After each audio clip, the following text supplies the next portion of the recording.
Quando nós pensamos nas Nações Unidas, nós pensamos exatamente nisso.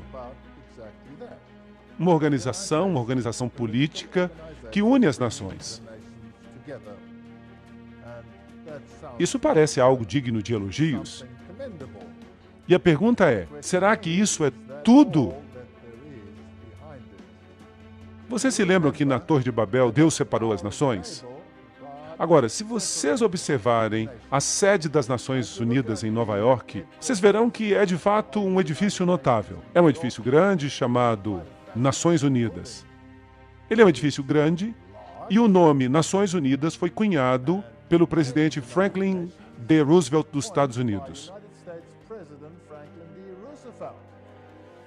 E foi usado na Declaração das Nações Unidas de janeiro de 1942, durante a Segunda Grande Guerra Mundial, quando representantes de 26 nações prometeram que seus governos continuariam combatendo o que eles chamavam de as forças do eixo. Este é um nome interessante, forças do eixo. Hoje há outro eixo contra o qual se combate, e esse é conhecido como eixo do mal. Vocês já ouviram falar disso? A precursora das Nações Unidas foi a Liga das Nações, e essa era uma organização concebida em circunstâncias similares durante a Primeira Guerra Mundial e estabelecida em 1919 por meio do Tratado de Versalhes para promover a cooperação internacional e para buscar paz e segurança. Eu estou tirando isso diretamente da página da internet das Nações Unidas. Então não há nada estranho nisso, isso é apenas história. Em 1945, os representantes de 50 países se encontraram em San Francisco, na Conferência das Nações Unidas. E eles então inventaram um diagrama das Nações Unidas. Os delegados deliberaram com base nas propostas formuladas pelos representantes da China, da União Soviética, do Reino Unido, dos Estados Unidos, em Dumbarton Oaks, Estados Unidos, em agosto a outubro de 1944. Foi então assinada no dia 26 de junho de 1945. 50 países. A Polônia não estava representada e se tornou um dos 51 países membros originais. Então ela passou oficialmente a existir em 24 de outubro de 1945, quando a proposta tinha sido ratificada pela China, França, União Soviética, Reino Unido, Estados Unidos e pela maioria dos outros signatários. E no dia 24 de outubro, celebra-se então a fundação das Nações Unidas. Agora, vamos dar uma olhada nesse diagrama, nessa proposta das Nações Unidas. Isso é uma história muito interessante. Bem, Arthur Balfour, vocês se lembram desse nome? Nós já o usamos antes. Ele fazia parte dos Apóstolos de Hort. Vocês se lembram de Hort? Ele era o professor que ajudou a produzir os textos gregos que mudaram a ênfase da Bíblia e removeram muitos dos aspectos do poder de Jesus Cristo e da soberania da palavra de Deus. Os apóstolos eram uma sociedade secreta que funcionava naquela época, e Hort era membro e Arthur Balfour também era. Além disso, Arthur era o presidente da Sociedade para Pesquisa Psíquica e logo se tornou o primeiro-ministro da Inglaterra e foi importante na Primeira Liga das Nações. E esse ministro se tornou também, é claro, participante ativo da escritura do diagrama da proposta inicial da Liga das Nações. E foi essa proposta que formou a base das Nações Unidas. E não somente ele comandava a Sociedade de Pesquisa Psíquica, que tinha encontros frequentes em sua casa, mas iniciou um grupo chamado a Sociedade Sintética, cujo objetivo era criar uma única religião mundial. Essa é uma parte interessante da história. Ele convidou Frederick Myers, da Sociedade de Pesquisa Psíquica, e juntos eles criaram o preâmbulo de todas as religiões. Isso inclui o dogma de que os espíritos que já se foram podem se comunicar conosco. E, obviamente, se você faz parte de uma sociedade assim, você tem que aceitar essa situação. Então vocês percebem que embutido nisso tudo está o desejo de unificar as religiões.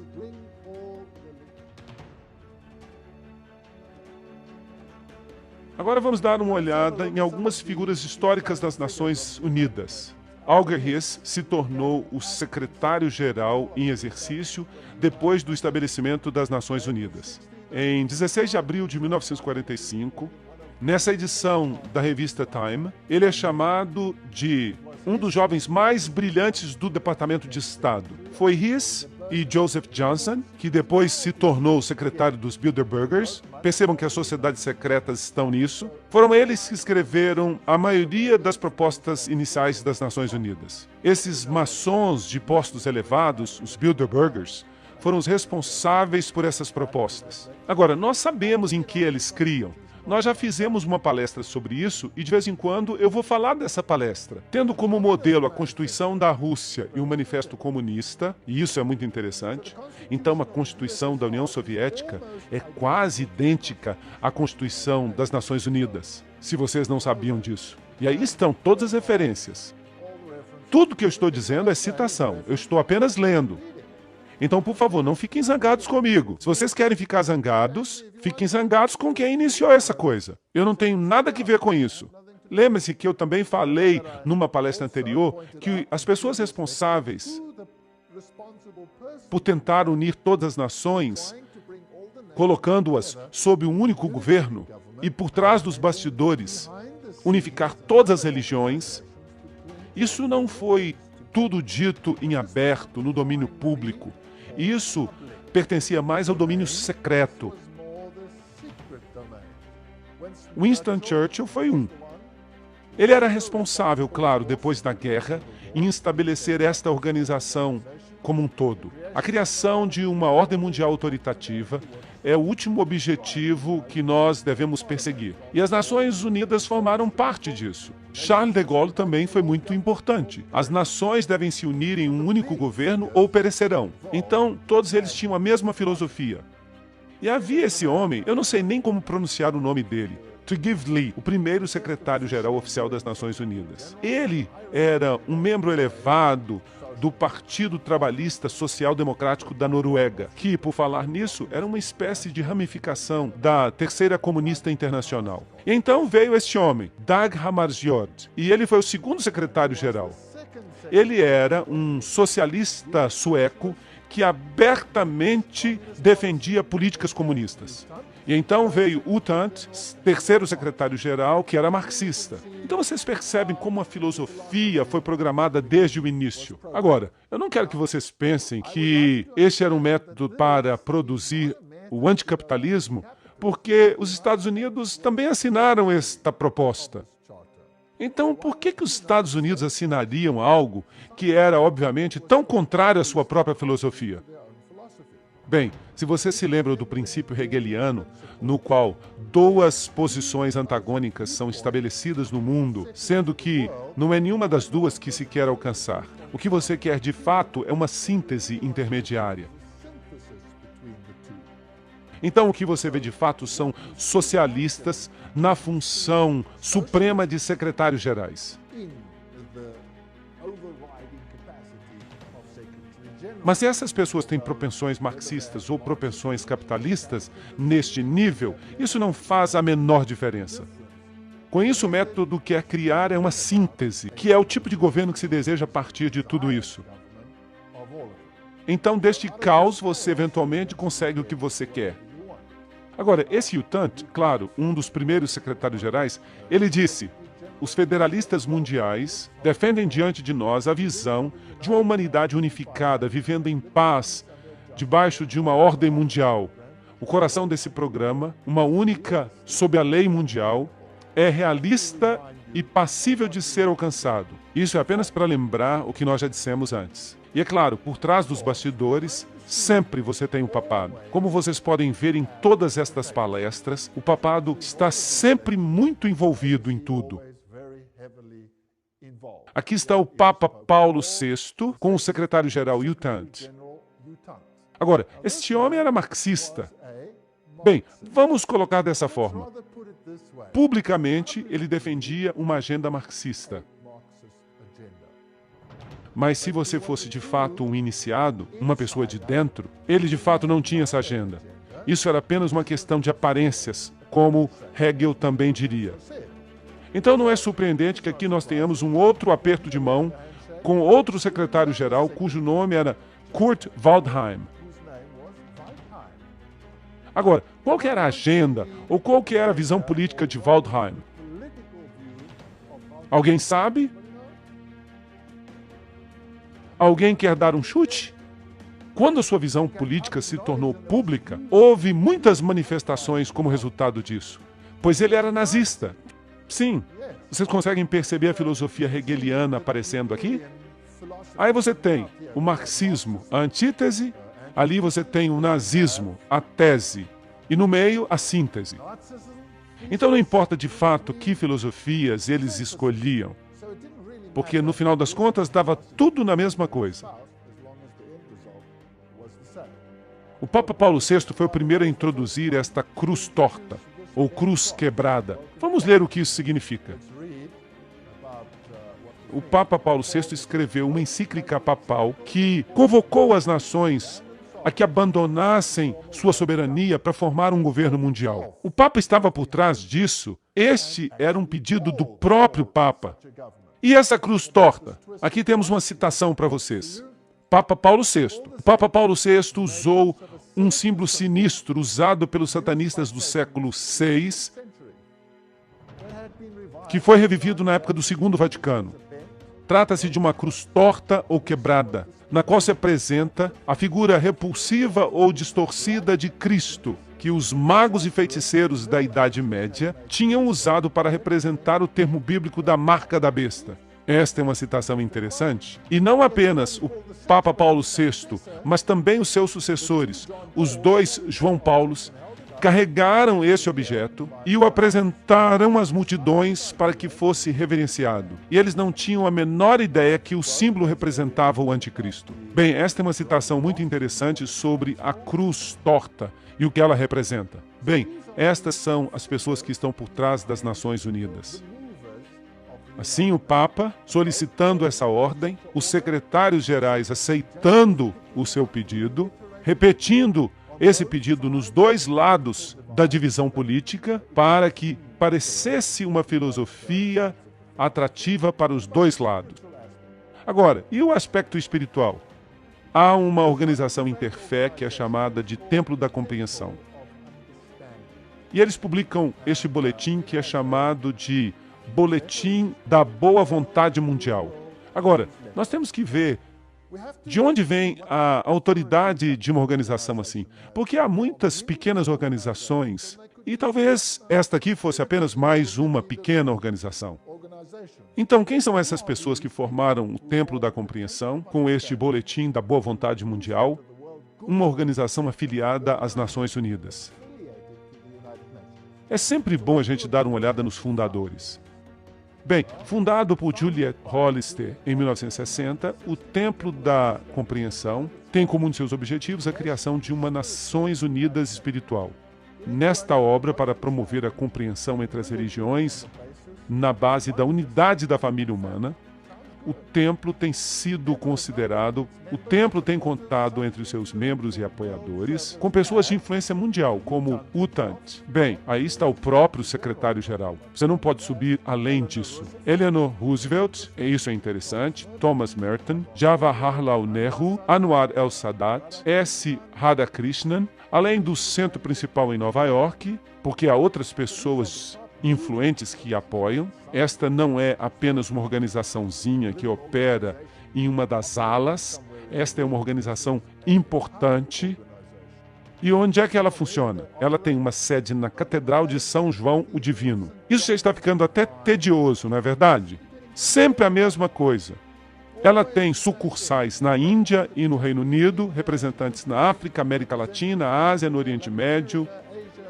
Trata-se de um movimento universal para unificar as religiões. Bem, vamos dar uma olhada nesta catedral interessante. Aí está ela, a Catedral de São João o Divino. A catedral está localizada no número 112 da Avenida Amsterdã, um quarteirão a leste da Broadway. A maior catedral do mundo. Isso é muito interessante. A Catedral de São João o Divino, em Nova York, é a igreja-mãe da Diocese Episcopal de Nova York e a sede de seu bispado. Lembrem-se que é aí que eles tinham um Cristo fêmea, e foi aí que aconteceu aquela discussão sobre a ordenação de bispos homossexuais. Um monte de coisa estranha de fato acontece nesta catedral. Um pouco mais de história.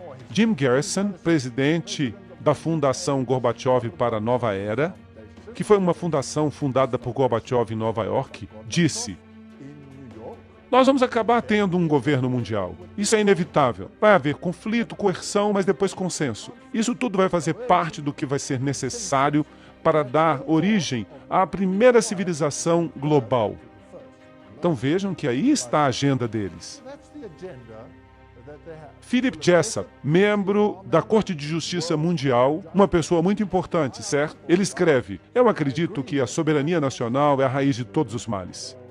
As nações, obviamente, terão que abrir mão de sua soberania para esta organização. E parece que já estão fazendo isso. O segundo manifesto humanista declara: nós deploramos a divisão da humanidade em termos nacionalistas. Nós alcançamos um ponto de mutação na história humana, no qual a melhor opção para transcender os limites da soberania nacional é avançar em direção à construção de uma comunidade mundial. Isso aparece no Manifesto Humanista 1 e 2. São todos documentos oficiais. Agora, este é um homem muito interessante, Robert Miller. Ele é um antigo secretário-geral assistente das Nações Unidas, mas agora ele passou para o campo espiritual dentro das Nações Unidas. Ele é também chamado de profeta da esperança das Nações Unidas. Ele escreveu: nós temos que avançar o mais depressa possível em direção a um governo mundial, uma religião mundial, um líder mundial. Isso é muito interessante. Então, essas pessoas são as mais importantes. Agora, a filosofia. Eu estou sempre interessado na filosofia e em quem são as pessoas que estão por trás dos bastidores. E nós sempre chegamos aos mesmos velhos nomes, repetidas vezes.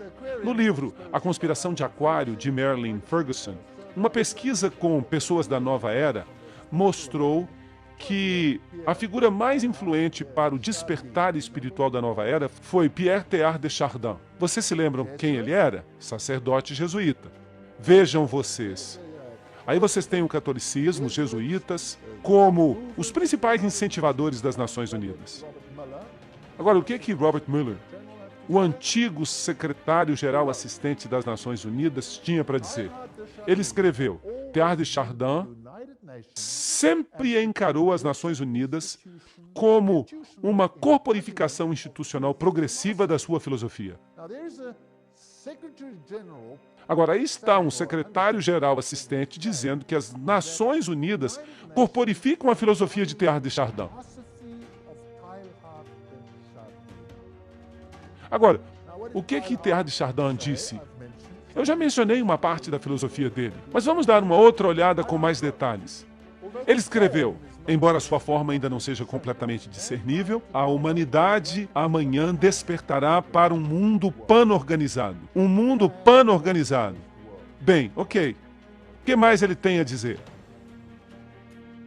Teilhard de Chardin influenciou o seu amigo Padre de Breverie, que inspirou seus colegas que começaram um amplo processo de elaboração global e a longo termo das Nações Unidas. Isso afetou muitas nações ao redor do mundo. O próprio Robert Miller diz: eu fui profundamente influenciado por Teilhard de Chardin. Então, o secretário-geral assistente das Nações Unidas, a quem foram confiados hoje os aspectos espirituais das Nações Unidas, mais o seu programa educacional, diz que ele foi influenciado por Teilhard de Chardin.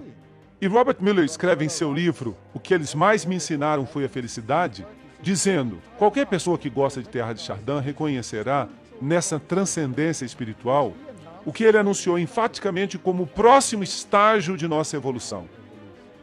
Então, vai haver uma transcendência espiritual daquilo que parece ser político para o espiritual.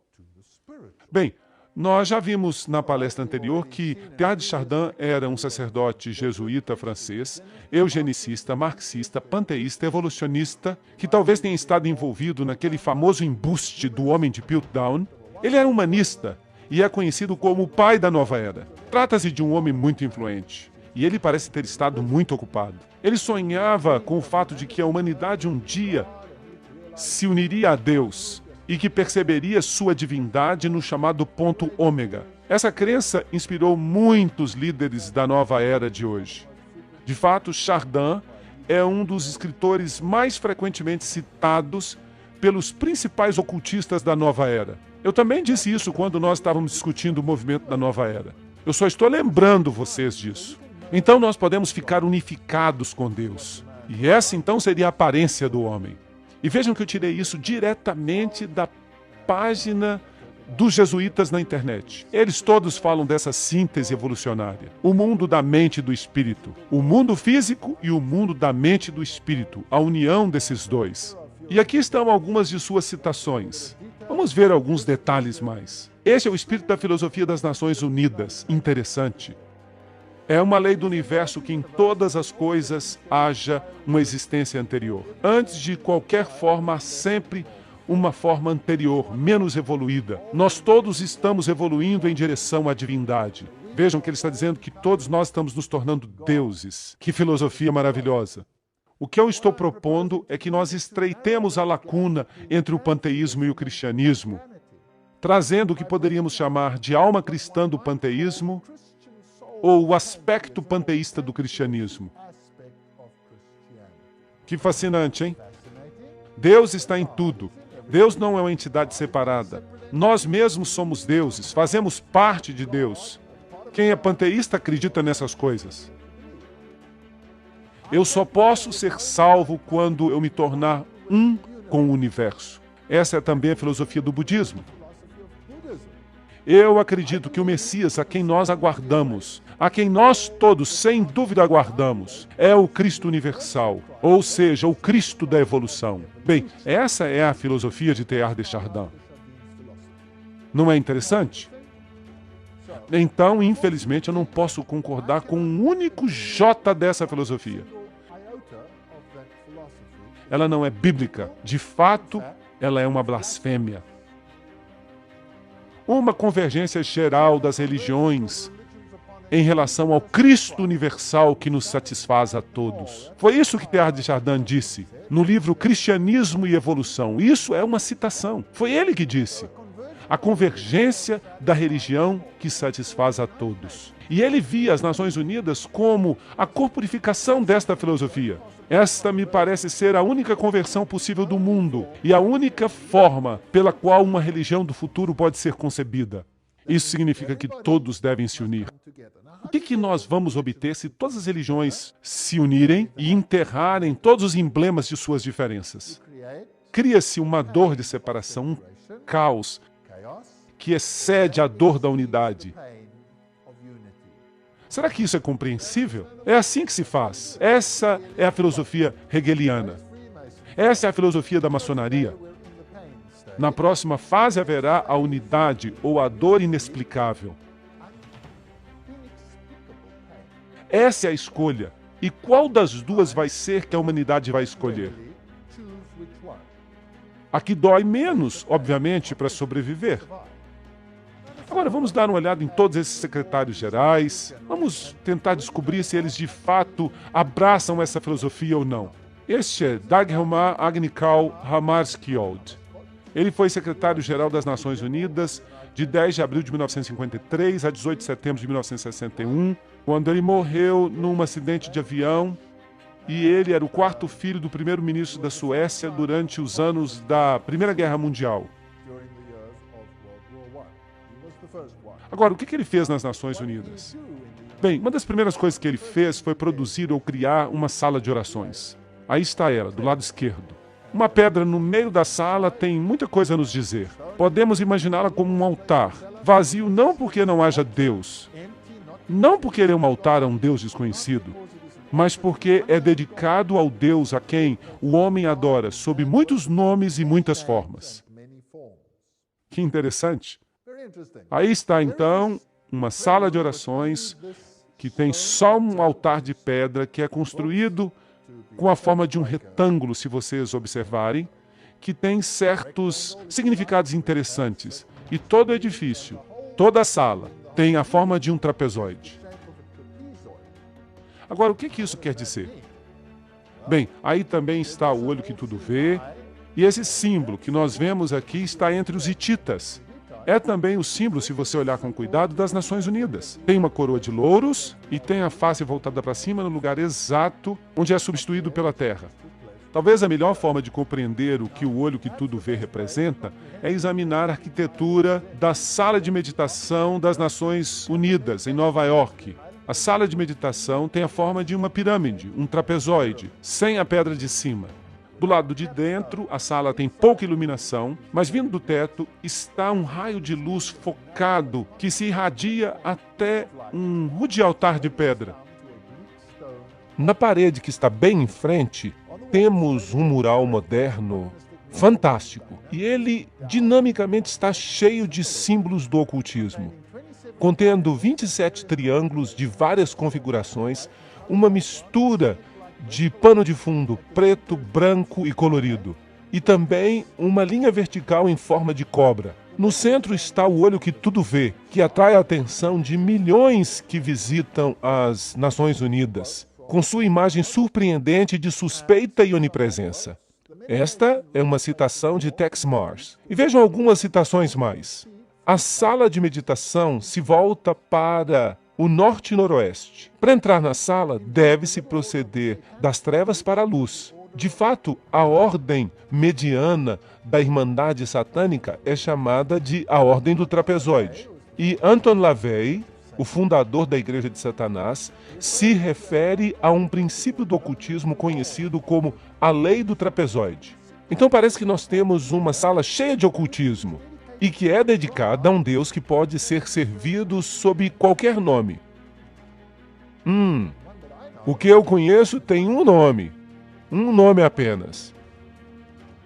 E Robert Miller, o padrinho espiritual das Nações Unidas e antigo secretário-geral, ele escreve o seguinte: podem-se contar várias histórias tocantes da transformação espiritual que as Nações Unidas têm realizado, a tal ponto que este pequeno lugar na Terra está se tornando terra sagrada. Por exemplo, o economista racional e intelectual Dag Hammarskjöld teve um encontro com Deus nas Nações Unidas e encontrou ali inspiração para sua obra como servo do mundo nos místicos da Idade Média.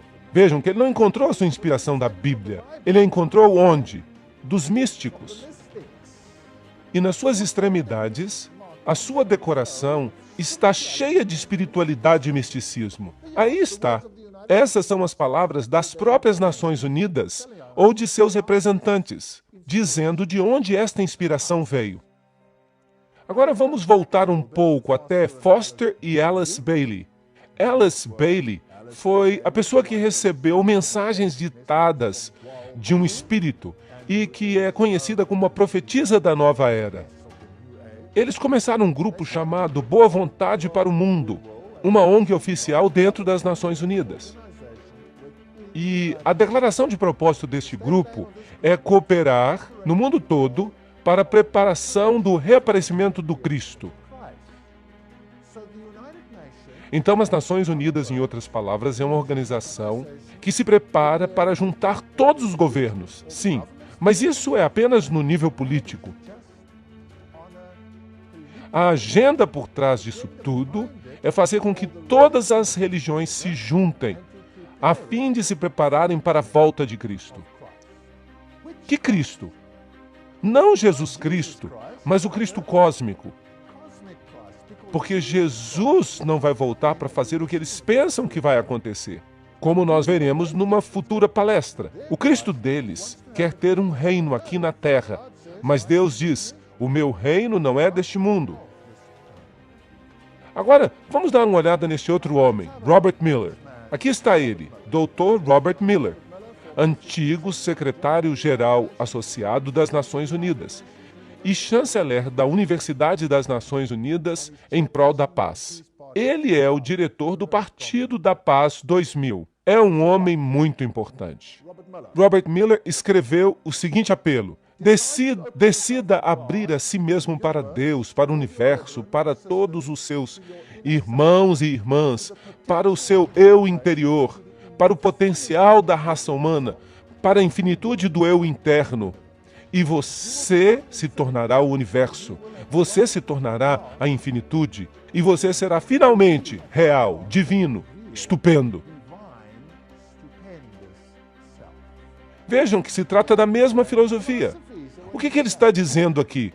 Que nós podemos nos tornar Deus. Tudo bem? Então aí está o promotor, o mentor da filosofia das Nações Unidas. E Robert Miller escreve ainda, na obra O Currículo Central do Mundo. E vejam que isso é surpreendente. 2 pontos. A filosofia que subjaz à escola de Robert Miller. Vejam que agora ele está falando de uma escola Robert Miller. Nós vamos ter que falar sobre isso mais tarde. A escola Robert Miller é o programa educacional para o mundo inteiro que será iniciado pelas Nações Unidas. E isso é assustador. Mas continuemos a ler. A filosofia que subjaz à escola Robert Miller é baseada nos ensinamentos estabelecidos nos livros de Alice Bailey. Vejam, os livros de Alice Bailey foram publicados originalmente por uma editora chamada Editora Lucifer. E por causa da reação que receberam, eles mudaram o nome para Lucis Trust. E agora esta escola é certificada como uma escola adjunta das Nações Unidas, que fornece educação para a cooperação internacional e para a paz. Isso é um grande negócio. Então a filosofia é baseada nos escritos canalizados por Lúcifer, que preparam para a vinda de Lúcifer.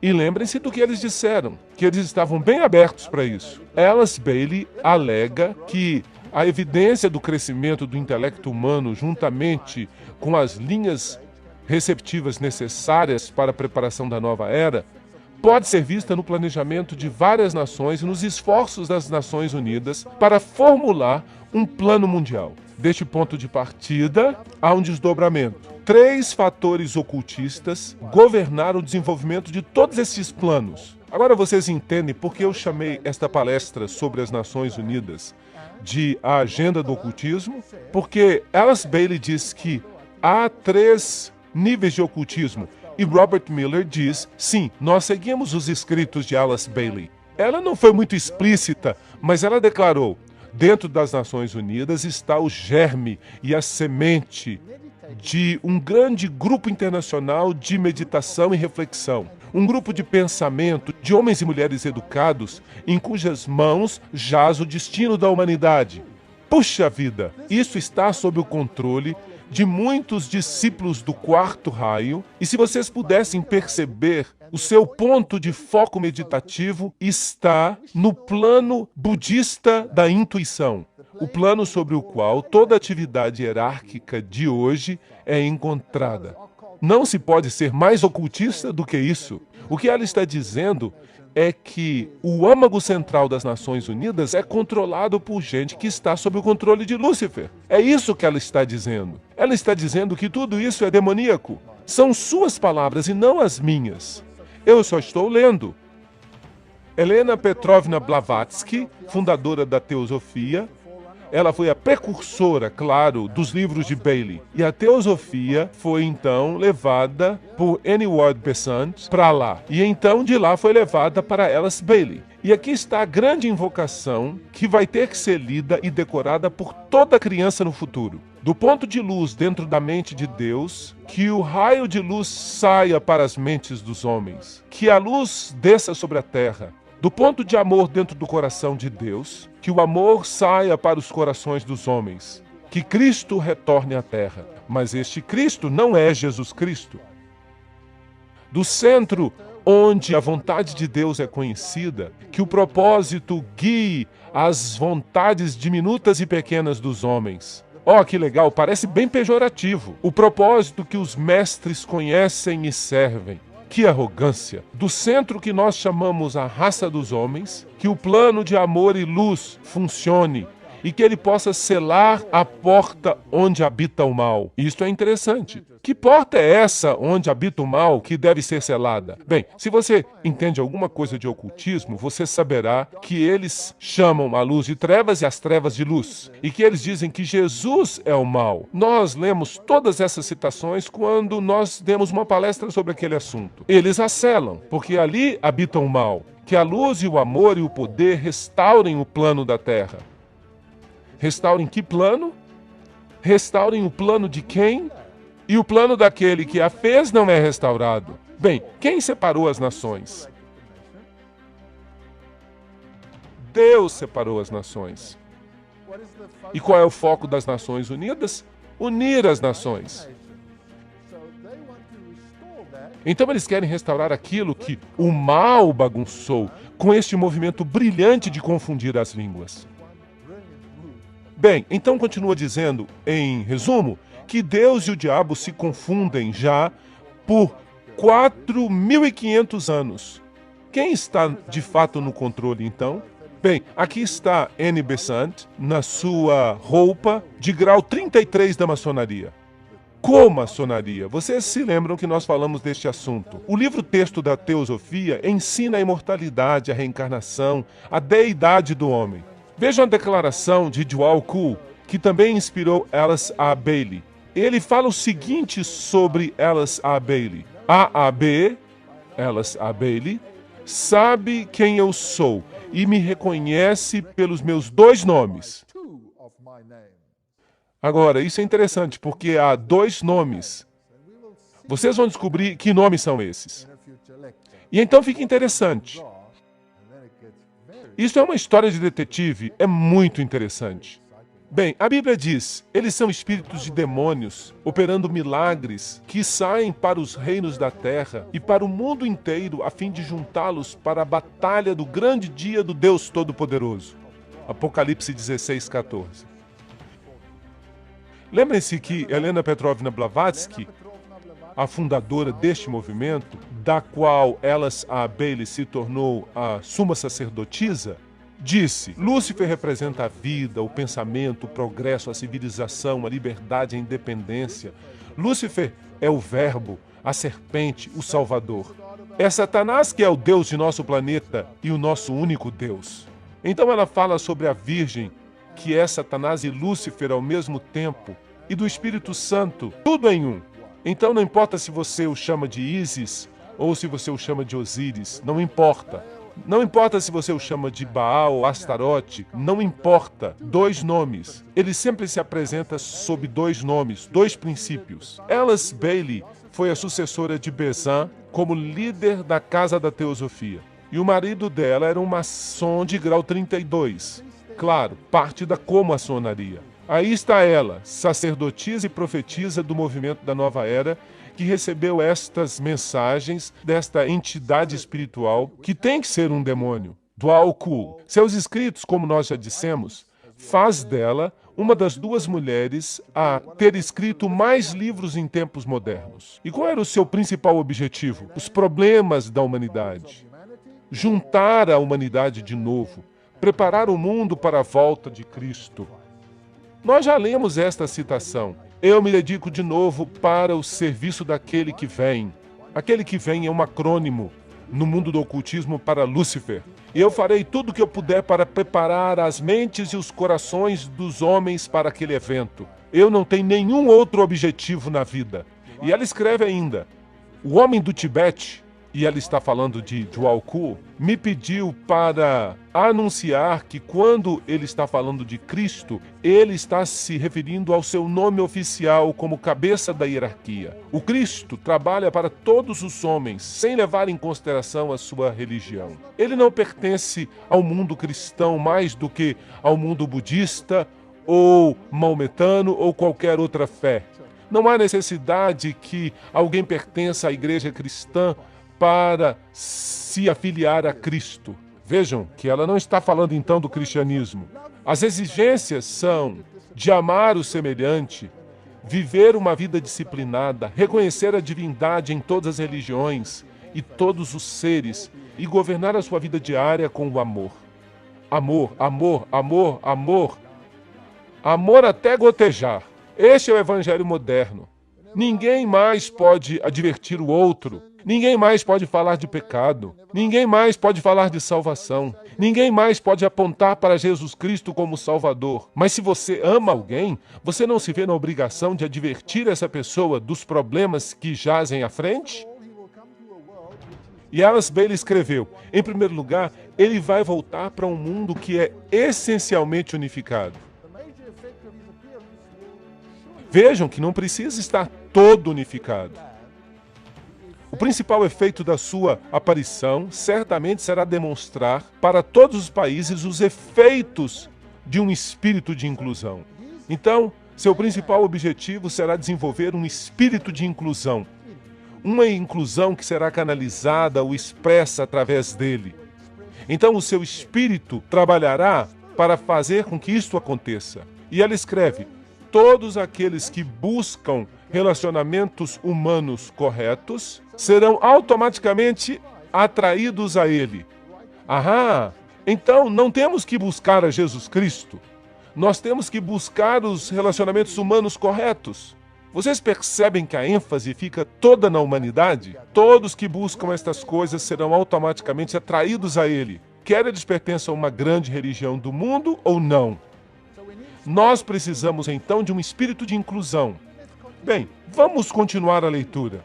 Todos aqueles que não veem nenhuma diferença básica entre as religiões, ou entre os homens, ou entre as nações, o rodearão. Perceberam isso? Então, se eu não vejo diferença entre o cristianismo e o budismo, e eu não vejo diferença entre o hinduísmo e o cristianismo, então eu o rodearei. Se eu não vejo diferença entre as nações, eu o rodearei. E continua a leitura. Aqueles que corporificam o espírito da exclusão e da separação, igualmente serão automaticamente revelados, e todos os homens saberão quem eles são. Isso é legal. O que a Bíblia fala sobre este assunto? A Bíblia diz, saí e separai-vos. A Bíblia pede um espírito de separação. Por sua própria natureza, as Nações Unidas não têm opção a não ser pedir que tipo de espírito? De inclusão. Agora, se os maiores promotores por trás dos bastidores são de fato ocultistas e seguidores de Lúcifer, isso não é assustador? Porque então quem seria o cabeça por trás dos bastidores? Satanás. Satanás seria o cabeça. Ele seria o chefão. Agora, o problema é essa diferença. Uns dizem, saí dela, separai-vos. E os outros dizem, vamos ser inclusivos, vamos ficar todos juntos. A resposta vem com clareza. Ele voltará sem falha quando uma certa quantidade de paz já tiver sido restaurada. Não é preciso ter uma paz mundial, mas apenas uma certa medida de paz. E a Bailey continua. A principal exigência para a volta de Cristo é um mundo que esteja em paz. Contudo, essa paz deve se basear na boa vontade das pessoas educadas. E isso, inevitavelmente, levará às relações humanas corretas e, portanto, ao estabelecimento de linhas de luz entre as nações, entre as religiões, entre os grupos e entre os homens. Então, a única forma que nós vamos ter esta comunidade é se nós nos unirmos em um cadinho e nos tornarmos um apenas. Isso significa abrir mão das nossas diferenças. E ela continua. Descubram os membros do novo grupo de servidores mundiais, sempre que possível. Fortaleçam suas mãos. Busquem-nos em todas as nações e expressem muitas linhas de pensamento e pontos de vista. Lembrem-se sempre que na doutrina e no dogma, nas técnicas e nos métodos, eles podem diferir amplamente de vocês, mas eles têm o mesmo amor pelos seus semelhantes. Esta se tornou a religião do novo mundo. Não o amor a Deus, mas o amor aos semelhantes. Continuando, na boa vontade prática e na devoção para o estabelecimento de relações humanas corretas, eles estão do seu lado. Eles são seus iguais e provavelmente ensinam o mesmo tanto. Então, eles estão dizendo, esqueçam-se de todas as diferenças religiosas. Promovam sem cessar a obra da boa vontade mundial, para que toda nação possa ter o seu grupo de homens e mulheres dedicados ao estabelecimento de relações humanas corretas. Todo o poder foi dado então aos homens, em vez de a Deus. E é com base nesse ensinamento que Cristo levantará a superestrutura da irmandade dos homens, pois as relações humanas corretas são uma expressão do amor de Deus. Isso é tudo que nós ouvimos nos sermões do Novo Mundo. O que é importante são as relações humanas corretas. O que é importante é que nós aceitemos uns aos outros, independentemente de quem sejamos. O que é importante é que nós saiamos de mãos dadas. Mas e a fidelidade a Deus? E os princípios bíblicos? Não, eles dizem que nós temos que abrir mão deles. A revista da Partilha Internacional diz o seguinte: mas na alvorada de um dia, a visão das Nações Unidas há de salvar o mundo. E quando a realidade das Nações Unidas começar a dar fruto, então o fôlego de imortalidade será uma realidade viva sobre a Terra. E aqui está o hinduísta Sri Chinmoy, líder espiritual, sacerdote atual das Nações Unidas. Ele diz: as Nações Unidas são o caminho para a unidade, que nos levará até a unidade suprema, em letras maiúsculas. É como um rio que flui em direção à fonte derradeira. E as Nações Unidas se tornam para nós a resposta para o sofrimento humano, para a escuridão do mundo, para a ignorância do mundo.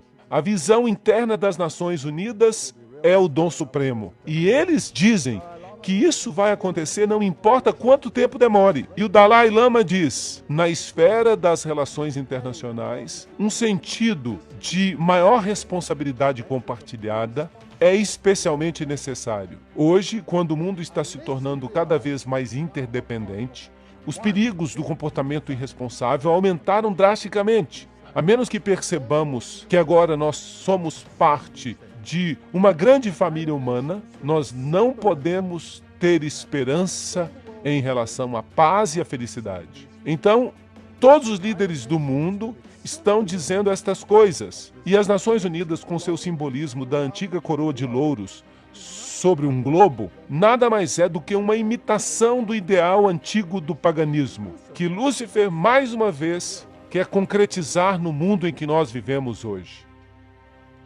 Como já vimos, o símbolo das Nações Unidas é muito semelhante a um velho símbolo hitita. Você tem no centro a face do Deus Sol e você tem uma rede, uma espécie de teia de aranha, que é o símbolo de Lúcifer. E isso tudo está em volta da Terra. E é claro, a coroa de louros era um símbolo das deidades antigas. E nós percebemos que está tudo junto aqui. Nós somos o mundo. Esse foi o tema da celebração de 50 anos das Nações Unidas. A agenda da nova era fundir Deus e a natureza. É por isso que Teilhard de Chardin, o pai da filosofia das Nações Unidas, disse: nós precisamos nos tornar panteístas. Precisamos eliminar a distinção entre macho e fêmea, buscando a paz mundial, o desarmamento nuclear, um único governo mundial, uma única religião mundial. E quais são as organizações que defendem isso? As Nações Unidas, é claro, o Conselho de Relações Estrangeiras, a Comissão Trilateral, o Grupo Bilderberger, a Fundação Gorbachev e o Clube de Roma. E eles já até escreveram uma Constituição, que é conhecida como a Constituição da Federação da Terra. Então, nós já temos uma Constituição Mundial. Agora, obviamente, se você quer causar uma situação assim, você tem que influenciar a educação do mundo para que a forma de pensar das pessoas mude. Então, a educação é um ponto muito importante. Isso nos leva diretamente às páginas deles na internet. Bem, você não pode dizer que isso é boato. Vem diretamente deles. O mundo não vai mudar e não haverá paz se não houver uma nova educação. Escrito por U Thant, antigo secretário-geral das Nações Unidas. Nós precisamos de uma nova educação. A velha educação não serve mais.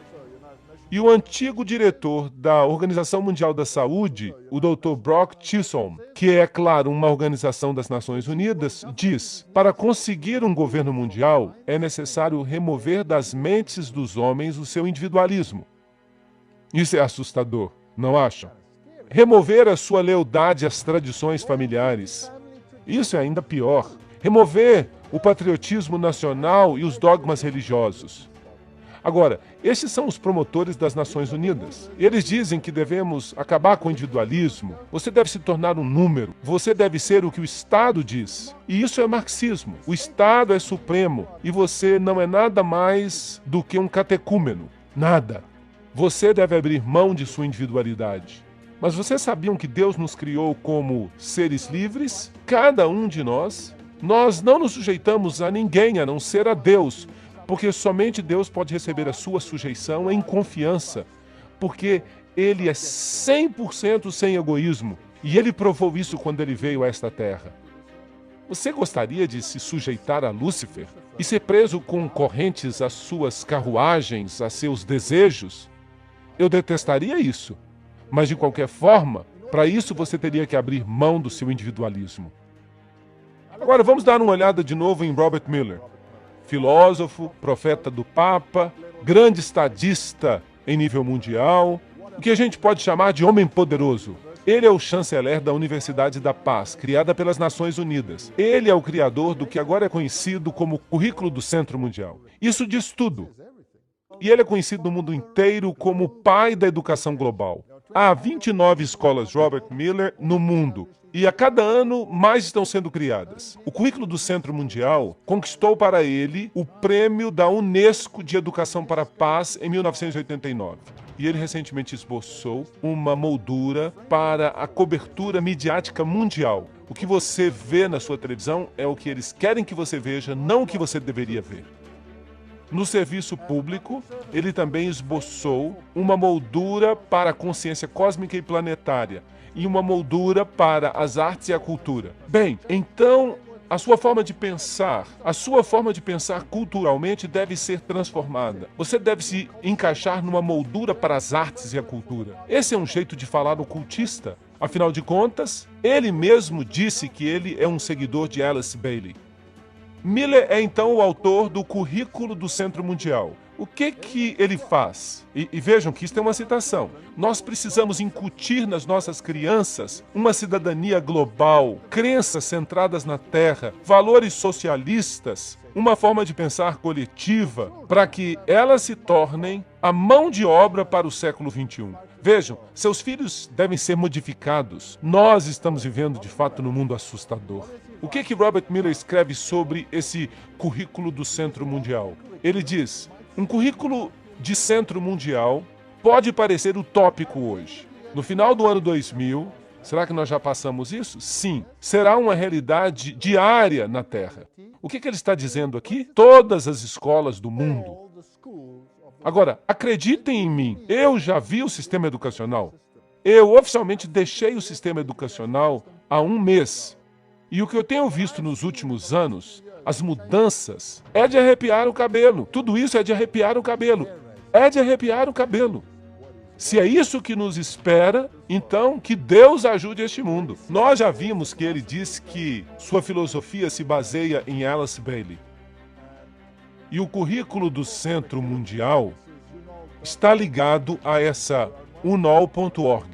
E qual é o seu ensinamento? O nosso lar planetário, a paz no universo, em um lugar por vez. Tudo isso faz parte de histórias evolucionistas. A família da humanidade, essa humanidade global, o milagre da vida individual e os centros coordenadores do mundo, tudo isso está aí. As escolas internacionais Robert Miller, o que será que elas ensinam? Bem, elas têm, por exemplo, o Instituto Xamã. E eles têm todos esses interessantes símbolos do ocultismo e as coisas que eles representam. Eleusis, olhos que tudo veem, a psicologia humanística. E esse aqui é um dos pontos de ensinamento das escolas Robert Miller. Um facilitador xamânico, astrólogo, operador do círculo sagrado, autor do livro Iniciação e Astroxamanismo. Ele fala aos guias interiores. E o que mais? Ele diz que a oficina oferece ferramentas práticas para a jornada até as dimensões estáticas, além do tempo convencional. Ele diz que o programa inclui jornadas xamânicas, uso de tambores, festas cerimoniais, recuperação da alma, conexão com os guias e espíritos. Isto é espiritismo do pior tipo. E isto é proibido na Bíblia. Não admira que a Bíblia não faça parte dos livros desta organização. E Robert Miller diz: no nível mundial, as Nações Unidas adotaram uma estratégia de desenvolvimento econômico mundial. Alimento, agricultura, este é o Plano de Alimento Mundial. E um plano de saúde mundial, um plano de alfabetização mundial, um plano de emprego mundial, um plano de indústria mundial. Eles já planejaram cada detalhe de nossas vidas. Agora, outra organização que é muito importante é a Unesco. Vamos dar uma olhada na Unesco. É uma suborganização das Nações Unidas. E Julian Huxley é o antigo diretor da Unesco. Ele foi escolhido humanista do ano. Ele é um filósofo ateu, membro do Bureau Colonial Comunista, da Sociedade Britânica Fabiana e um signatário do segundo Manifesto Humanista. Na minha opinião, essa não é uma boa recomendação. E tem mais. Archibald MacLeish, membro da Caveira e Ossos, escreveu a Constituição da Unesco. Então ele deve também ser membro dos Illuminati, como nós vimos naquela palestra sobre o segredo por trás das organizações secretas. Portanto, foram maçons que ajudaram a criar a organização. Sendo um homem internacional, MacLeish é um fervoroso defensor da União Mundial. E aqui está outro, Niebuhr. Ele é o cofundador da Unesco e ele assinou os Siecos. Agora, o que significa isso? Apareceu em 1969 e eles imprimiram isso na revista New York Times. O que é Siecos? Vejam o que dizem os seus fundadores. É a posição dos Siecos que o controle de natalidade deveria ser disponível a todos, inclusive aos menores, que devem desfrutar dos mesmos direitos de acesso livre e independente ao controle de natalidade que as demais pessoas. É a posição dos Siecos que o uso de materiais sexuais explícitos, às vezes chamados de pornografia, pode servir a uma variedade de necessidades importantes na vida de inúmeros indivíduos. Que povo legal esse das Nações Unidas! E é por isso que, nas nossas escolas primárias agora, faz parte obrigatória do currículo que nós tenhamos detalhes sexuais explícitos, explicados, todos em nome de se prevenirem doenças sexualmente transmissíveis. E ali também incluem os atos mais estranhos e libidinosos. De fato, nossas universidades estão oferecendo o título de doutor honorário àqueles que são mais pervertidos neste assunto. Sim, é verdade. E Huxley, que foi o primeiro diretor, disse, em seu programa educacional, a Unesco pode enfatizar a necessidade última de uma unidade política mundial e familiarizar todos os povos com as implicações da transferência de sua soberania plena, etc, etc. Vejam que são todos pássaros de uma mesma pena. E a própria Unesco explica, se a Unesco é atacada em termos de que ela está ajudando a preparar as pessoas do mundo para um governo mundial, é um erro nós precipitarmos negações e declarações apologéticas. Sejamos francos, o trabalho da Unesco é ajudar a criar e promover os elementos da cidadania mundial.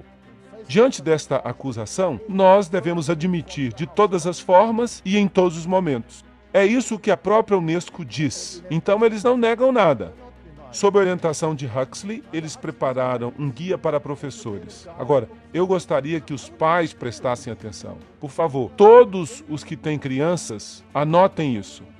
O que é esse livro Guia das Nações Unidas para os Professores? Este livro diz que é quando se destruírem o amor à pátria e o patriotismo, é que será dado o primeiro passo na educação da criança para a cidadania mundial. Vamos olhar outras coisas que este livro-guia tem. No volume 5, na página de abertura, está escrito: na sala de aula com crianças com menos de 13 anos de idade. Quando a criança entra na escola, a sua mente já foi profundamente marcada e marcada de forma prejudicial pelas influências anteriores, geralmente acontecidas no lar. Oh, isso é interessante. Então, isso precisa ser mudado. Então, quem é que está colocando esses pensamentos prejudiciais nas mentes das crianças? Os pais. E isso precisa ser mudado. Então, o objetivo da Unesco é mudar a estrutura mental de seus filhos. Fazer com que eles se voltem contra os valores que os pais ensinaram e colocaram em suas mentes. Isso não é desrespeitar o quinto mandamento? Sim ou não? Honra teu pai e tua mãe para que se prolonguem os teus dias. Na página 8, o livro fala aos professores: o jardim da infância tem um papel significante a desempenhar na educação das crianças. Não somente ele pode corrigir muitos dos erros aprendidos no lar, mas também pode preparar a criança para que ela se torne membro, com a idade de 7 anos, de um grupo de sua própria idade e adquira hábitos para se tornar membro da sociedade mundial. Ahá! Até no jardim da infância. Então, agora os governos do mundo estão dizendo: você deve enviar os seus filhos para a escola numa idade mais tenra. Vocês sabiam disso? Os governos estão todos começando a dizer isso. E a Inglaterra agora passou uma lei. Quando? Este ano. Neste mesmo ano. E adivinha agora o que a lei da Inglaterra diz que deve ser a idade para as crianças irem para a escola? Aos 3 anos. Sim, aos 3 anos de idade. Você tem que enviá-los para a pré-escola. Isso parece bom e as mães gostam muito, porque elas não têm que tomar conta dos filhos. Mas quem está controlando a forma de pensar dessas crianças? Quem está por trás disso? Os ocultistas. E na página 58, o livro Guia para Professores diz: como nós já apontamos, é frequentemente a família que infecta a criança com o nacionalismo extremo. Portanto, usem os meios descritos anteriormente para combater as atitudes da família. Mas o nacionalismo não é o seu último alvo. Qual é de fato o seu verdadeiro alvo? A religião. A religião. E no volume 5, página 11, está escrito: em nossa opinião, a história e a geografia deveriam ser ensinados nesta idade como história e geografia universais. O estudo de história levanta problemas de valor e seria melhor que nós os adiássemos até que o aluno seja livre dos preconceitos nacionalistas que, no presente, impregnam o ensino da história. Então, toda a forma de pensar da criança deve ser mudada no programa de ensino. E este é o objetivo da Unesco. Não é um objetivo nobre. Eu não acho que seja, porque a autoridade da religião, dos pais, especialmente da religião cristã, é solapada. Agora, outra organização entra em cena. Esta é chamada de Organização Findhorn. E eles promovem a saúde ecológica e a prosperidade ecológica. Você já ouviu falar de ecologia hoje em dia? Sim. Agora, de novo, nós temos que buscar as pistas. Nós temos que sempre fazer um trabalho de detetive. Por causa da conexão de São Francisco, isso é, Francisco Xavier, com a natureza, o Papa João Paulo II o escolheu como santo padroeiro da ecologia. Agora, São Francisco de Assis vem lado a lado com Inácio de Loyola, o jesuíta, só para vocês saberem. E é no dia de São Francisco que milhares de pessoas vão até a Catedral de São João o Divino. É uma catedral onde se abençoam os animais. Também o ocultista Robert Miller, que é o antigo secretário-geral associado das Nações Unidas, nos informa que São Francisco foi declarado santo padroeiro das Nações Unidas. O Papa faz, as Nações Unidas imitam. Quem está realmente em controle? Roma. E aí está ele. Se você quiser orar para ele, você pode. Se você não quiser orar para ele, você pode ignorar. O secretário-geral das Nações Unidas, U Thant, formou a organização Cidadãos Planetários com atividade da nova era, encabeçada por Donald Keyes. Agora nós estamos fazendo as ligações. Aqui está o manda-chuva das Nações Unidas com Donald Keyes. Cidadãos Planetários é agora uma ONG dentro das Nações Unidas, especialmente dedicada a preparar os povos para a vinda de uma nova cultura, dedicada especialmente à preparação dos povos para o advento da nova cultura. Vamos continuar falando de Donald Keyes. Aí está ele junto com U Thant. Donald Keyes tem estado ativamente envolvido com a comunidade Findhorn. Pegaram uma ligação. As Nações Unidas, o secretário-geral U Thant, Donald Keyes, a Findhorn e escreve regularmente para a sua revista Uma Terra. E Donald Keyes escreveu: os grupos da nova era estão focando e entrando em um novo estágio, um estágio relacionado ao mundo. Eles estão maduros o suficiente para começar a ajudar a carregar o peso do fardo da humanidade. A disseminação de valores da nova era é como se fosse um fermento unificador na massa humana e pode ser um ingrediente crítico para a emergência com sucesso dos anos 80. Agora vamos tentar entender melhor a Findhorn. O seu logotipo é a chama de Lúcifer. Eles usam símbolos ocultistas, eles usam uma flor de lótus, e eles falam sobre sermos divinamente ordinários e divinamente humanos. O que nós estamos falando aqui? Que nós somos Deus. Deus falou a mim. Agora, quem é esse Deus que fala a eles? Bem, vamos perguntar ao seu porta-voz. Este é David Spangler. Aí está um de seus livros, Pai, Místico e Místico Pai. E aí está o que essa educação vai fazer com seus filhos. Vocês sabiam disso? David Spangler, porta-voz da comunidade Findhorn, no norte da Escócia. Aqui é uma foto dele mais recente. Vamos ver o que ele diz. Ele escreve no livro Reflexões de Cristo: a verdadeira luz de Lúcifer não pode ser vista na tristeza, nas trevas, na rejeição. A verdadeira luz deste grande ser só pode ser reconhecida quando os nossos próprios olhos podem ver com a luz do Cristo, a luz do sol interior. Lúcifer opera dentro de cada um de nós a fim de nos curar. E à medida que nós nos movemos para uma nova era, que é a era da integridade humana, eles adoram esta palavra, integridade.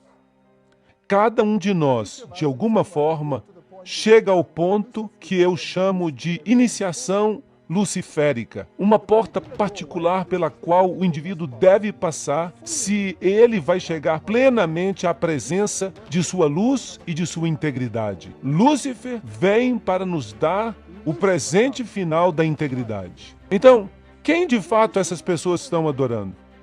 Eles estão adorando a Lúcifer diretamente. Lúcifer prepara o homem de todas as formas para uma experiência na qual eles vão se tornar o próprio Cristo. Nós nos tornamos Cristo? E o Cristo prepara o homem para a experiência de se tornar Deus. Mas a luz que revela para nós a presença do Cristo, a luz que revela para nós o caminho até Cristo, vem de Lúcifer. Ele é o doador de luz. Ele é sabiamente chamado de estrela da manhã, porque ele é a luz que anuncia para o homem o alvorecer de uma consciência maior. É ele que está dizendo. São suas palavras. E ele escreve: nós podemos pegar todas as escrituras e todos os ensinamentos e todos os tabletes e todas as leis e todos os marshmallows e podemos fazer uma alegre fogueira, um churrasco de marshmallow, porque é isso que eles valem. Ok, eu não acho que eles gostam muito da Bíblia ou da lei de Deus. Esses são os promotores, os divulgadores das Nações Unidas. E eles falam de uma nova ordem econômica. Nós não vamos entrar em todos os detalhes. Eles dizem: nós afirmamos que a economia de todas as nações é um tecido sem ruptura. Vejam que eles querem tudo junto. Eles querem uma nova ordem econômica internacional.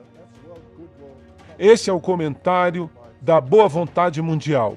Nós, os membros das Nações Unidas, solenemente proclamamos a nossa determinação unida de trabalhar urgentemente para o estabelecimento de uma nova ordem econômica internacional. Todo mundo vai ser controlado em um único nível por essa gente. Uma completa mudança na ordem econômica e financeira é imperativa, disse Benjamin Creme, porta-voz do Maitreya. Assim, a Assembleia Geral das Nações Unidas diz: uma nova ordem econômica internacional. E então vocês percebem todas essas coisas estranhas que estão acontecendo. Buckminster Fuller diz, em essência: não me deem nenhuma outra tarefa, simplesmente deixem que eu seja o cabeça do órgão que controla a alimentação mundial. E eu terei todo o mundo aos meus pés amanhã. Eles vão usar o alimento para criar uma tensão suficiente para fazer com que todos aceitem. E Benjamin Creme também escreveu: os industriais, os economistas, os administradores de grande experiência e realização, que com a hierarquia, e ele está falando de um monte de demônios, que com a hierarquia tem desenvolvido planos e manuais que solucionarão os problemas de redistribuição do mundo quando houver vontade política suficiente para implementá-los. Isso significa quando eles começarem a roubar daqueles que têm para dar aos que não têm. E o próprio Maitreya, este Cristo da nova era, diz: as Nações Unidas são a principal esperança do mundo. Em seus interrelacionamentos, nós podemos ver um exemplo de democracia, o símbolo para essa expressão da vontade de Deus que os homens chamam de boa vontade. Com o advento do Cristo, essa boa vontade fará com que todos os homens e todas as nações desenvolvam relacionamentos corretos e criem as circunstâncias necessárias para a expressão dessa síntese, que será o principal aspecto da civilização vindoura. Nesta empresa vasta, as Nações Unidas desempenharão um papel principal. Lembram de Apocalipse 17? Os 10 chifres que vocês viram são 10 reis que ainda não receberam um reino, mas por uma hora eles receberão autoridade como reis, juntamente com a besta. Eles têm um propósito: e eles darão o seu poder e autoridade à besta. Eles farão guerra contra o Cordeiro. 10 regiões, de acordo com Gary K. O Clube de Roma dividiu o mundo em 10 regiões e escreveu a nova Constituição. E nós temos esta nova civilização. E uma conferência aconteceu no Fairmont Hotel, no auditório maçônico em São Francisco. E um documento da conferência diz: nós estamos experimentando o nascimento da primeira civilização global, uma iniciativa global, oportuna, histórica, em 1995. E foi aí. E eles estavam prontos para isso. A CIA, a OTAN, o MI5, o CFR, todos eles têm símbolos ocultistas. Pena que não tenhamos tempo para entrar em detalhes. A Comissão Trilateral era o 666, o 666 está no Tesouro Americano, SSS, que era a 6ª letra original do alfabeto grego, o F é a 6ª letra do nosso alfabeto, tudo isso dá 666. Agora, e essas religiões mundiais? E esse é o X da questão, se nós quisermos nos concentrar nesta questão hoje à noite. Isto será o centro do que vai acontecer. Não seria inevitável que as Nações Unidas, mais cedo ou mais tarde, adquirissem uma dimensão espiritual? É isso que diz Robert Miller, o chefão por trás da educação mundial, da mídia mundial, da Universidade da Paz, todas essas coisas. Robert Miller escreve: há uma ilustração famosa que mostra Cristo batendo a porta do alto edifício das Nações Unidas, querendo entrar nele. Eu sempre visualizo na minha mente uma figura mais precisa, aquela de que as Nações Unidas representam o corpo de Cristo. Isso é interessante. Cristo não disse que o meu reino não é deste mundo? Então, esse é outro reino. E este Cristo definitivamente não é Jesus Cristo. E ele então diz, o Papa João Paulo II disse que nós somos cortadores de pedra e artesãos de uma catedral que talvez nós nunca vejamos em sua beleza final. Esta é uma linguagem maçônica que o Papa João Paulo II está usando. E a tapeçaria dessa obra envolve a condição total da humanidade deste planeta. E tudo isso faz parte de uma das páginas mais prodigiosas da evolução. Vai requerer o desligamento e a objetividade dos historiadores futuros, a fim de que eles avaliem plenamente o que aconteceu no último terço do nosso século e que compreendam a verdadeira significância das Nações Unidas. Nenhuma força humana será capaz de destruir as Nações Unidas. Muito interessante, pois as Nações Unidas não são um mero prédio ou uma mera ideia. Não é uma criação feita por homens. Aí está Robert Miller falando, o antigo secretário-geral das Nações Unidas. Se não foi feito por homens, então quem fez? Quem a fez se não foi o homem que a fez? Bem, eles nos falam sobre o seu líder em palavras explícitas. Quem é ele? Lúcifer. As Nações Unidas são uma visão de luz do Supremo Absoluto, linguagem maçônica. que está vagarosa, constante e infalivelmente iluminando a ignorância, a noite da nossa vida humana. O sucesso divino e o progresso supremo das Nações Unidas, eles estão prestes a se tornar realidade. Na hora da sua escolha, o Supremo Absoluto vai fazer tocar o seu sino de vitória aqui na Terra, através do coração amoroso e servidor das Nações Unidas. Uau, isso é uma bomba! Ele vai fazer soar o seu sino de vitória? Obrigado, Robert Miller.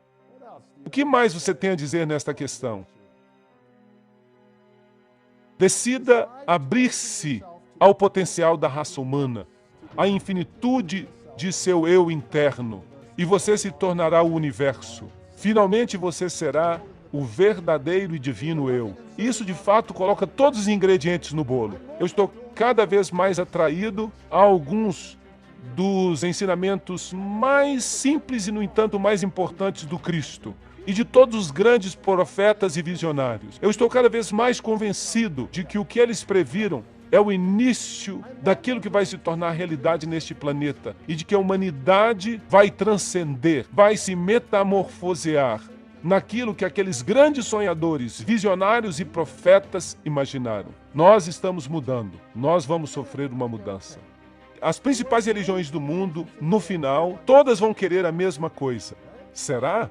Embora tenham nascido em lugares diferentes e em circunstâncias diferentes neste planeta. O que o mundo precisa hoje é uma convergência das religiões diferentes em busca e na definição das leis cósmicas ou divinas que devem regular o nosso comportamento neste planeta. Um ecumenismo espiritual de escala mundial, expresso em novas formas de cooperação religiosa, nas instituições. Isso seria o mais perto que nós vamos chegar do Cristo ressuscitado.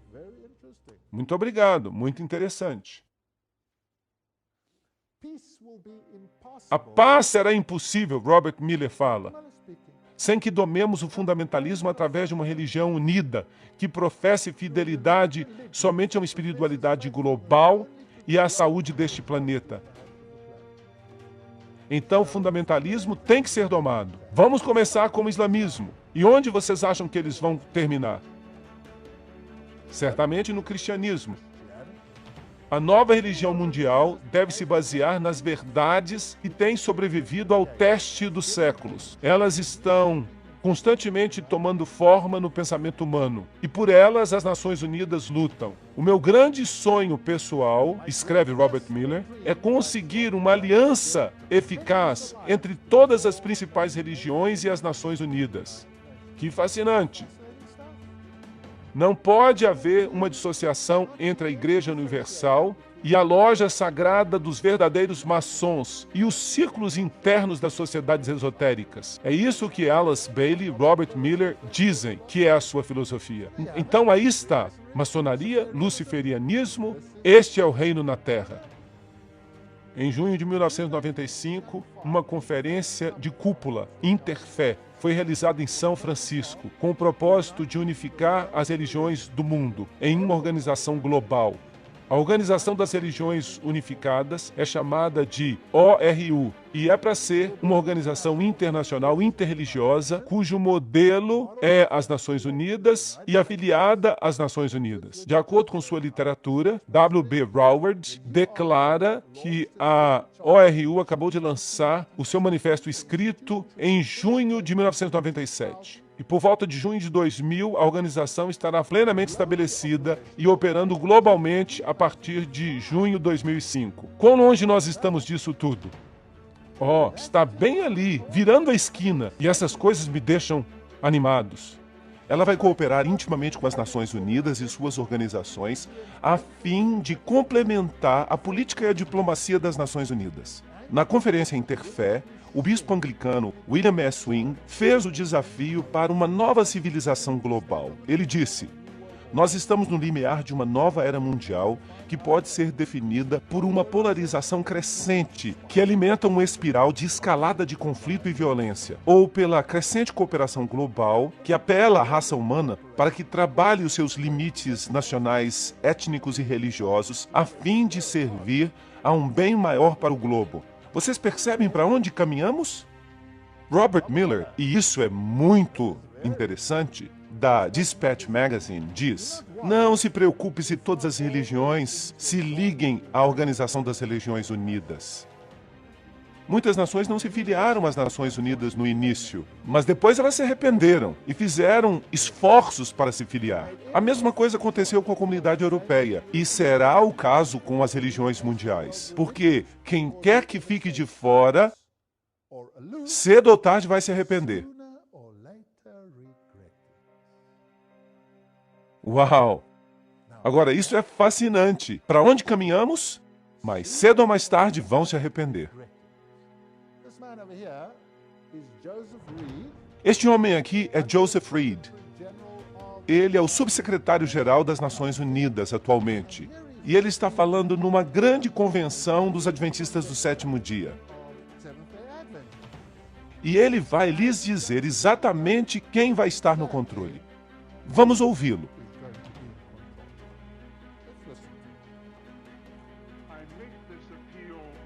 Eu faço este apelo porque as Nações Unidas são também a sua organização, a nossa organização mundial, a sua organização das Nações Unidas. Delegados, por favor, lembrem-se, as Nações Unidas são a única máquina que nós temos para a cooperação coletiva entre todas as nações.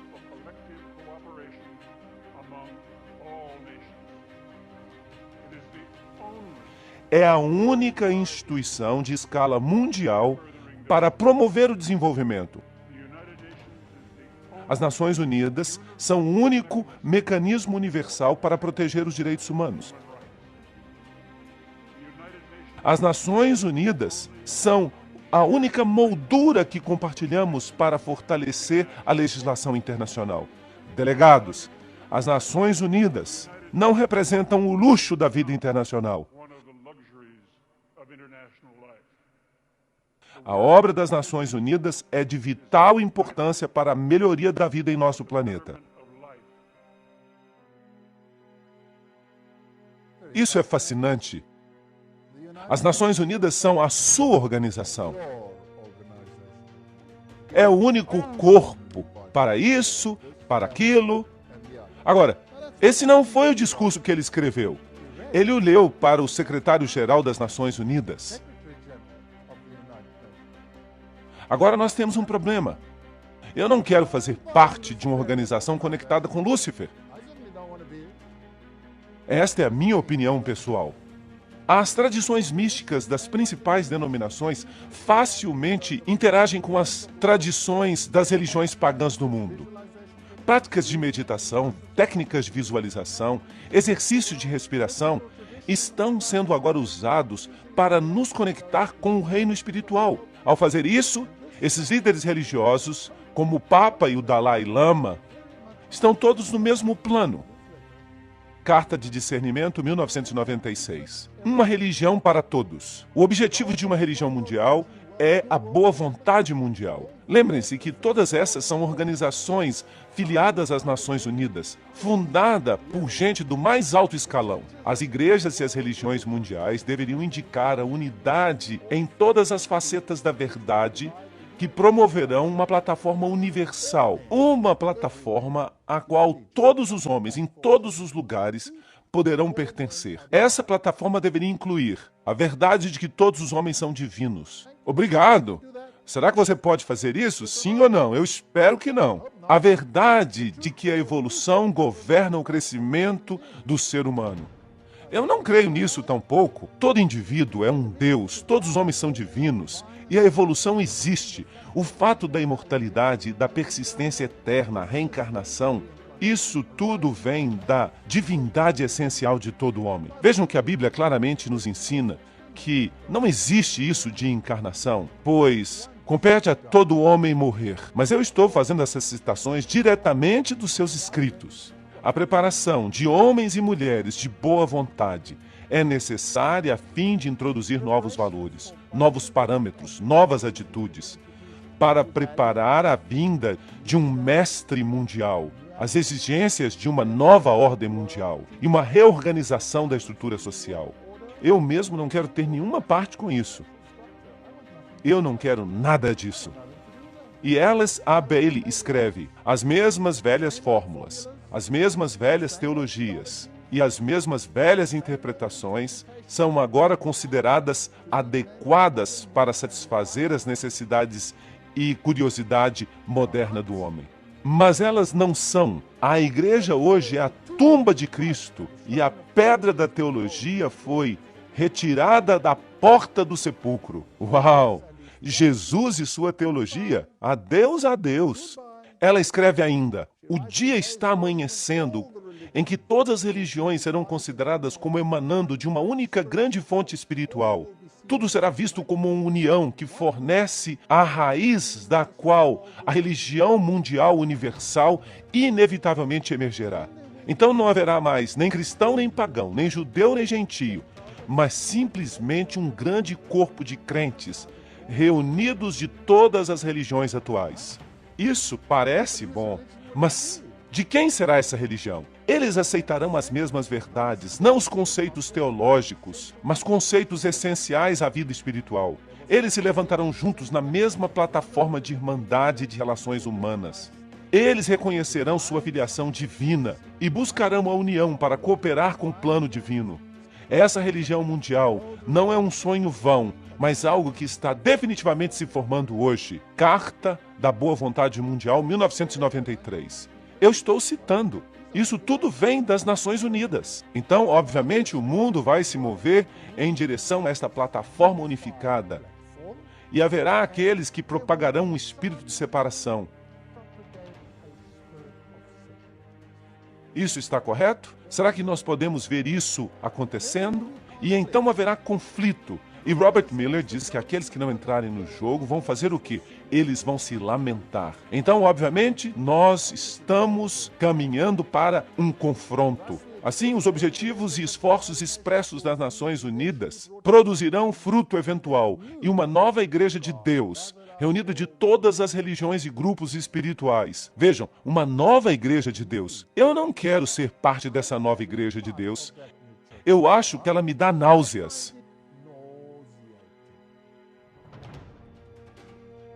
Mas Miller continua dizendo: nós devemos esperar que o Papa venha antes do ano 2000 até as Nações Unidas e fale por todas as religiões e espiritualidades deste planeta e dê ao mundo a visão religiosa de como o terceiro milênio deveria ser um milênio espiritual, um milênio que testemunhará a integração e a harmonia da humanidade. Então, quem vai ser o porta-voz dessa nova religião mundial? O Papa. O plano está fazendo sentido. A revelação está se desdobrando. Isto é exatamente o que a Bíblia fala que vai acontecer. Em vez de ficarem desanimados e se sentirem miseráveis, levantem a cabeça e comecem a sorrir, porque nós vamos para casa. E isto é animador. As principais religiões do mundo devem apressar dramaticamente o seu movimento ecumênico e reorganizar a unidade de seus objetivos na diversidade dos seus cultos. As religiões devem cooperar ativamente para levar a alturas sem precedentes e uma melhor compreensão dos mistérios da vida e de nosso lugar no universo. A minha religião, certa ou errada, e a minha nação, certa ou errada, deve ser abandonada para sempre nesta era planetária. Vejam que eles não permitem mais que você diga que Jesus é o único caminho. Isso deve ser abandonado para sempre. Mas me desculpem, eu não vou abandonar isso. Eu me recuso. E eles continuam. Nós tivemos essa maravilhosa reunião, o Papa realmente apareceu diante das Nações Unidas e aconteceu um grande ensaio nas Nações Unidas para formar esta nova iniciativa ecumênica fundada por Ted Turner, e todo mundo está se reunindo sob um único partido religioso novo sob os auspícios das Nações Unidas. Mas Apocalipse 13:3 diz: e eu vi uma das cabeças como se tivesse recebido uma ferida de morte. E esta ferida mortal foi curada, e o mundo inteiro se maravilhou após a besta.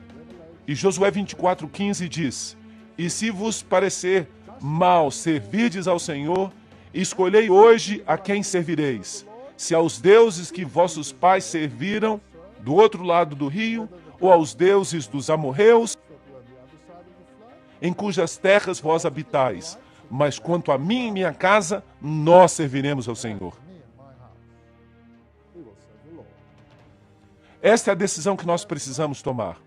Estas são as questões diante de nós, e o triste é, e eu não estou inventando isso, eu estou lendo isto da tela. Eu não estou inventando. Eu queria que eu estivesse, mas eu não estou. Então nós estamos nos encaminhando para uma situação de crise. Mas nas palestras que virão, nós vamos dar uma olhada do outro lado da moeda. Nós já vimos bastante desse lado da moeda, não acham? Eu já estou cheio disso. Agora vamos dar uma olhada se Deus tem uma resposta para aquilo que Satanás está planejando.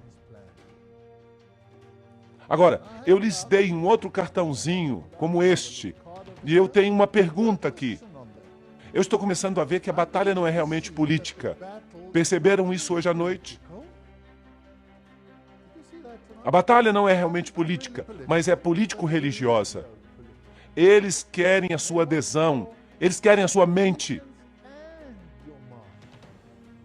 Eu percebo que Satanás, ele organizou tudinho, a fim de que todo mundo, se possível, os próprios eleitos, sejam enganados e hipnotizados pelos seus estratagemas. Mas pela graça de Deus, o segundo ponto, eu não quero ser uma dessas pessoas enganadas. Eu preciso, mais do que estar apenas ciente do problema, eu tenho que fazer um esforço conjunto para encontrar a verdade e para permanecer sem ser enganado. E qual é o único canal pelo qual nós podemos descobrir a vontade de Deus? Digam-me. A Bíblia. Se Deus não nos tivesse dado a Bíblia, nós não teríamos esperança neste mar. Mas graças a Deus, Ele nos deu a Bíblia. O que nós faríamos sem ela? Eu não saberia onde nós estamos caminhando. Tudo pareceria lógico, tudo pareceria certo. Todos ficariam felizes e todos entraríamos no vagão deste povo. Certo ou errado? Mas eu quero saber como Jesus será o vitorioso nesta controvérsia. Tudo que vimos até agora é Satanás construindo o seu reino. É disso que fala o livro de Apocalipse. Mas eu estou interessado em aprender mais e eu vou planejar assistir às próximas palestras, porque é nelas em que o contraplano de Deus começará a ser discutido. Nós vamos voltar à Bíblia. Nós vamos descobrir o que Deus preparou para nós. E se eu, pelo menos, ousar perguntar, e levantem as suas mãos se vocês também querem isso. Você que percebe que Jesus está sendo erradicado do plano mundial. Quem percebe isso?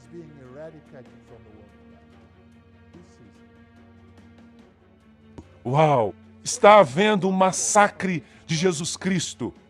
E nós fomos pegos nesta batalha. Certo ou errado? Nós simplesmente fomos pegos nesta batalha. Então, que esperança nós temos de mudar o status quo? Nenhuma, nenhuma. Se você pensa que você sozinho vai mudar isso, esqueça. Nós não temos esperança. Qual é a nossa única esperança? Jesus Cristo. Ele é a única esperança. Sem Ele, não somos nada. E é por isso que eu posso me levantar aqui hoje, porque eu sei que não há nada que eu possa fazer, mas Ele pode fazer algo. Ele pode possibilitar que eu me levante aqui e fale a vocês. Isso não é maravilhoso? Todas as coisas são possíveis. Vocês sabiam que eu já apresentei essas palestras numa loja maçônica? Sim, todas as coisas são possíveis. Absolutamente maravilhoso.